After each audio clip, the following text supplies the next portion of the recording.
So the next one we have, a milkman adds a very small amount of baking soda to fresh milk.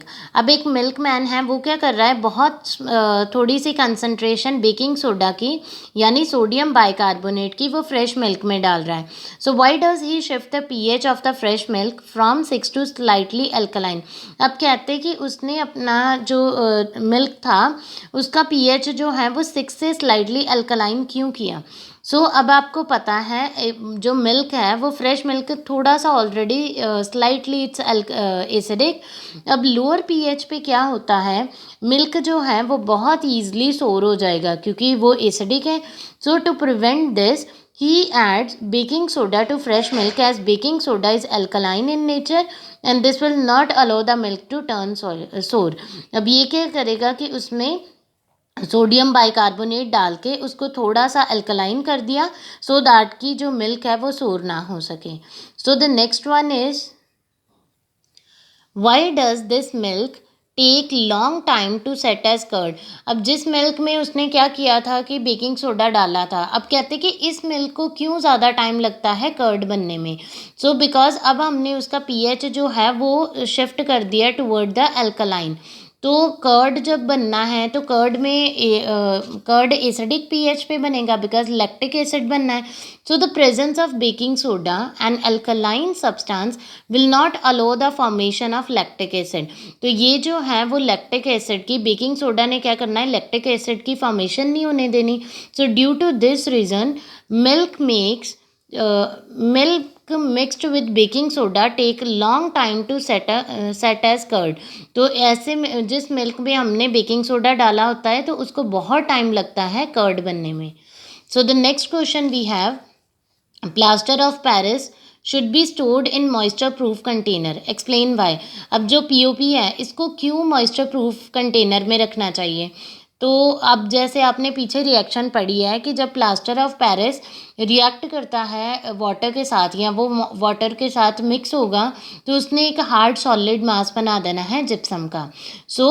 When plaster of Paris mixes with water it changes into hard solid mass which is known as gypsum.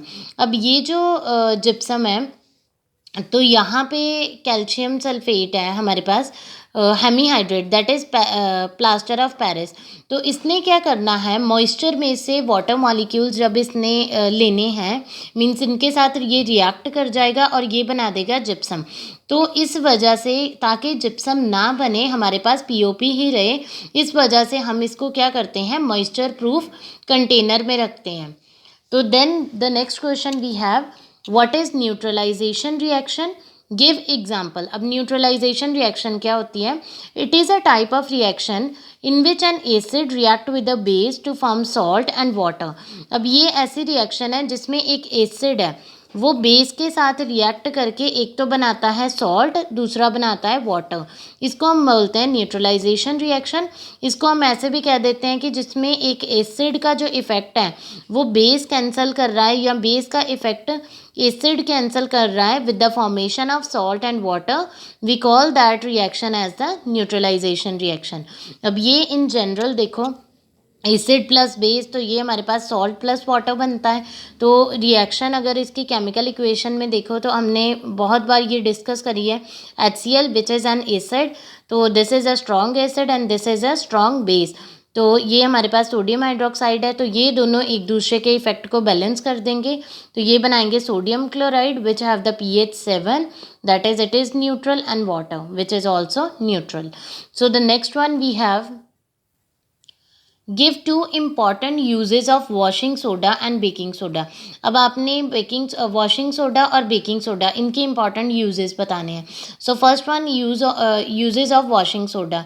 तो अब ये आपने uses में भी पढ़ा है, काफ़ी बार discuss हुआ है। वॉशिंग सोडा जो है इसको हम एज अ क्लींजिंग एजेंट लेते हैं, जैसे डोमेस्टिक पर्पज़ के लिए, घर में कपड़े धोने के लिए या कोई भी काम के लिए, तो एज अ क्लींजिंग एजेंट लेते हैं। And also for removing permanent hardness, तो ये भी हमने डिस्कस करा था कि ये जो वाटर की परमानेंट हार्डनेस होती है उसको रिमूव करने के लिए भी यूज़ होता है। Then it is used in glass, soap and paper industry, तो वहाँ पे भी एज अ क्लींजिंग एजेंट इसका इस्तेमाल होता है। Then we have the uses of baking soda. तो first it is used in soda fire extinguishers. तो ये भी मैंने एक्सप्लेन वहाँ पे भी किया था कि हम इसको क्यों लेते हैं सोडा फायर एक्सटिंग्विशर में। बिकॉज सोडा अगर सोडियम बाइकार्बोनेट है, तो जब ये एसिड के साथ, फॉर एग्जांपल यहाँ पे हम सल्फ्यूरिक एसिड ही ले लेते हैं, एसिड के साथ रिएक्ट करेगा तो ये बना देगा, एक तो सॉल्ट बन जाएगा, तो यहाँ पे बनेगा सोडियम सल्फेट, और साथ में इसने वाटर बना देना है, साथ में इसने कार्बन डाइऑक्साइड बना देनी है। तो क्योंकि हमने ये केमिकल रिएक्शन पीछे पढ़ी है, केमिकल रिएक्शन ऑफ एसिड्स, कि जब एसिड जो हैं वो रिएक्ट करते हैं मेटल के हाइड्रोजन कार्बोनेट के साथ या मेटल के कार्बोनेट के साथ, तो ये बनाते हैं salt, water plus carbon dioxide. अब यहाँ पे वाटर भी बन रहा है, कार्बन डाइऑक्साइड भी, and we know that carbon dioxide extinguish fire. तो इसके लिए हम बेकिंग सोडा जो है उसको किस में इस्तेमाल करते हैं, फायर एक्सटिंग्विशर्स में। It is also used as an ingredient in antacid because it is basic in nature. तो इसको this is the ingredient of antacid, क्योंकि ये क्या करेगा कि अगर एक्सेस में एसिड है तो उसको न्यूट्रलाइज कर देगा। So students, with this we have covered all the question answers of our chapter. So for any query you can contact me, but make sure before your test you should be clear with each and every doubt. Thank you.